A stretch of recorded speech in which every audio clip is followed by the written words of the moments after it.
Palakkad പുതുശ്ശേരിയിൽ RSS സംഘം ആക്രമിച്ച കുട്ടികളുടെ കരോൾ സംഘത്തെ അധിക്ഷേപിച്ച് BJP നേതാക്കൾ.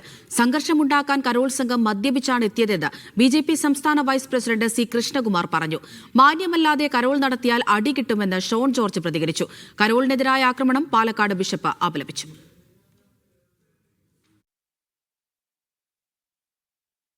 കഴിഞ്ഞ ദിവസമാണ് പാലക്കാട് പുതുശ്ശേരി സുരഭി നഗറിൽ വെച്ച് പ്രദേശവാസികളായ കുട്ടികളുടെ കരോൾ സംഘത്തെ RSS പ്രവർത്തകൻ അശ്വിൻ രാജ് ആക്രമിച്ചത്. ഇയാൾക്കൊപ്പം ഉണ്ടായിരുന്നവർക്കായി പോലീസ് അന്വേഷണം തുടരുകയാണ്. കുട്ടികളുടെ പരാതിയെ തുടർന്ന് പ്രതിയെ പോലീസ് അറസ്റ്റ് ചെയ്ത് റിമാൻഡ് ചെയ്തു. എന്നാൽ കുട്ടികളുടെ കരോൾ സംഘത്തെ അധിക്ഷേപിക്കുകയാണ് BJP നേതാക്കൾ. കരോൾ സംഘം മദ്യപിച്ച് മനഃപൂർവ്വം പ്രകോപനം ഉണ്ടാക്കിയതാണെന്നാണ് BJP സംസ്ഥാന വൈസ് പ്രസിഡന്റായ C. കൃഷ്ണകുമാറിന്റെ വാദം. മദ്യപിച്ച് CPIM-ന്റെ ഏരിയ കമ്മിറ്റിയുടെ ബാൻഡ് സെറ്റുമായിട്ട് പോകുന്ന ആളുകളെ കരോൾ സംഘമായിട്ടാണോ പറയുന്നത്? അതല്ല ഞാൻ ഈ പോയ ആളുകളല്ല പറഞ്ഞു. മദ്യപിച്ച് കരോളിന്റെ പേരിൽ പോകുന്നത് മുഴുവൻ അംഗീകരിക്കാൻ കഴിയില്ല എന്നാ പറഞ്ഞത്. മാന്യമല്ലാതെ കരോൾ നടത്തിയാൽ അടികിട്ടുമെന്ന് ഷോൺ ജോർജ് പ്രതികരിച്ചു. മാന്യമായ ഒരു കരോൾ ആയിരുന്നില്ല.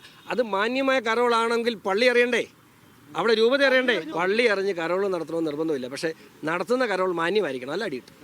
അക്രമത്തെ അപലപിച്ച് പാലക്കാട് ബിഷപ്പ് മാർ പീറ്റർ കൊച്ചുപുരയ്ക്കൽ രംഗത്തെത്തി. കരോൾ സംഘത്തെ ആക്രമിക്കുക അല്ലെങ്കിൽ അത് വളരെ അപലപനമാണ്. ഏത് തരത്തിലുള്ള ഒരു ആക്രമണം ആയാലും അത് വെറുതെ വഴി തടഞ്ഞു നിർത്തി ചോദിച്ചു വിട്ടാൽ പോലും അതൊരു അപലപനീയമായിട്ടുള്ളൊരു കാര്യമാണ്. അങ്ങനെ വരാൻ പാടില്ല. കാരണം കരോളിൻ്റെ സന്ദേശം അങ്ങനെയാണ്.